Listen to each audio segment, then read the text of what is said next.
a very interesting topic, not only relevant, but very timely. We're talking about the whole issue of shame. And we know that it's not a particularly new topic, but it's one that in today's day and age has come to the fore faster than we've ever seen before. We're very lucky to have with us Adam MacLean, who is the founder of postshame.org. Adam, welcome. Thank you. Thanks for having me. So Adam, talk to us about what's happening in the world and how post-shame came about. I developed post-shame because over the last decade or so, I think as a culture, we've been a little bit disappointed by who it is that we've had running as political candidates. And if you look at it closely, one of the reasons people don't run is because they're afraid of their personal lives being broadcast so loud. And it's usually drugs, sex, or money that unwind political candidates. So I thought, what if you're able to leak online things that you're worried someone else would leak online? You do it on your own, and in doing so, share a story of strength and take a new stance of leadership in that area. Interesting. So really what you're talking about is you can dissolve the shame by coming out yourself and talking about it, and in effect taking responsibility to the way it's shared. Yes, you kind of get to own your story a little bit when you share it on your own instead of just kind of burying all the skeletons in your closet. Shine a light on shame. I think that there's something to leadership that when we examine our past and kind of look for things that are unsavory, that we wish no one else would find out about. But because of the current era we live in, and because the internet remembers everything, you might as well release it on your own and figure out who you are after having had it happen. So do you think there's greater public acceptance when someone comes out on their own and orchestrates it in a way that says, hey, look, I'm bearing my soul, I did it, let's move on, as opposed to letting someone else bring it to the fore and putting it in a most unsavory way? I think it's more about encouraging a culture of self-examination.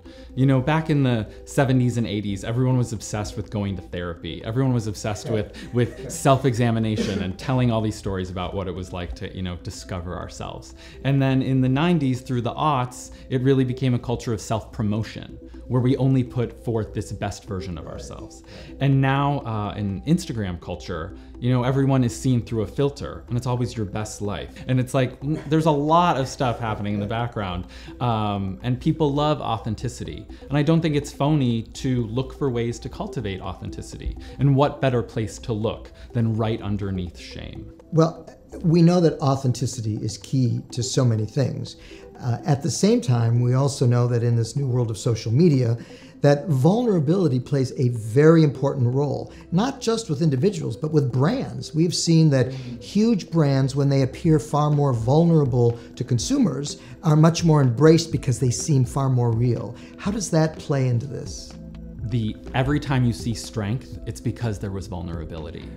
Imagine you're a senior vice president at a big company, and there's 5 of you that are in the running to, be elevated to the C-suite. A way to differentiate yourself in that class, in that group, is to really cultivate bold leadership. So look in your past. Maybe there's an executive who is in recovery. They're in AA, and they've never told anyone before. If they've been sober for, 10 years or something, maybe it's time for them to share that story and kind of, bring their whole self to work and say, this is something I've struggled with in the past. This is also something I feel I've got some strength around. And, as soon as they share that story, I bet there's all these coworkers that will come forward and be like, I've been thinking about going to AA, or I've gone a few times in my life and I got these, few little tools from it. And suddenly you're the type of leader who's willing to say, this is who I really am, and this is how I cultivate my strength. And I think people really like those stories. I think America in general loves the recovery story. I mean, look at Robert Downey Jr., who really hit the base and now is more popular than ever. So I think Americans are very accepting of people who have been in a place where they've been completely down and out and now have reinvented themselves and worked to get back up to the top. Yes, and I am so grateful that someone like Robert Downey Jr. paved the way, but he's also an example of a straight white man who is so easily forgiven in our culture. And I think that post-shame is an opportunity for people to help cultivate women, people of color, LGBTQ folks, to have an opportunity for a little bit more, pushing the envelope towards shamelessness. Aligning with that is this whole idea of contrasting guilt versus shame. Talk about that for a bit. Guilt is usually something you feel about an action, and shame is something you feel about your whole self.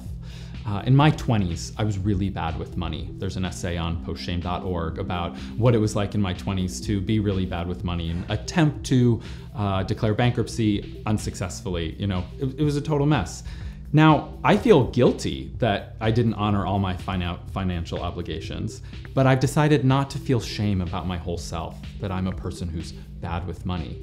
I'm 35 now. I've learned a bunch from that experience, a lot of learnings that I'm really grateful for now. So allowing guilt to be part of your life so that you can have a proper moral compass, but looking for opportunities to dissolve shame, because we don't have to be ashamed of every single thing that has happened in our past.